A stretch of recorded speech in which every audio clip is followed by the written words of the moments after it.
વહેલા ઉઠવાના ફાયદાઓ 1. વજન નિયંત્રણ સવારે વહેલા ઉઠીને કસરત કરવાથી મેટાબોલિઝમ વધે છે અને કેલરી બર્ન થાય છે.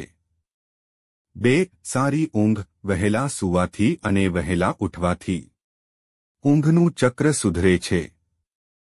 3. સ્નાયુઓ મજબૂત બને છે સવારે થોડી કસરત કરવાથી સ્નાયુઓ મજબૂત બને છે.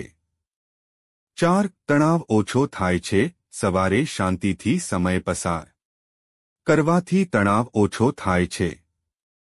5. ઉત્પાદકતા વધે છે સવારે વહેલા ઉઠવાથી આખો દિવસ વધુ ઉત્પાદક રહી શકાય છે.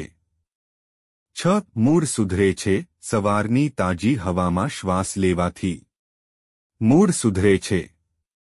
7. વધુ સમય મળે છે વહેલા ઉઠવાથી દિવસની શરૂઆતમાં વધુ સમય મળે છે જેનો ઉપયોગ પોતાના શોખ કે અન્ય કામો માટે કરી શકાય છે. 8. સર્જનાત્મકતા વધે છે સવારે મગજ શાંત હોય છે જેના કારણે સર્જનાત્મક વિચાર આવવાની શક્યતા વધુ હોય છે. મિત્રો, જો તમને વિડિયો પસંદ આવ્યો હોય તો લાઇક કરો અને સબસ્ક્રાઇબ કરો અને બાજુમાં આપેલા બેલ આઇકન પ્રેસ કરીને ઓલ પર પ્રેસ કરજો જેથી તમને વિડિયોની નોટિફિકેશન સૌથી પહેલા મળતી રહે. અને વિડિયો છેલ્લે સુધી જોવા બદલ આપ સૌનો આભાર.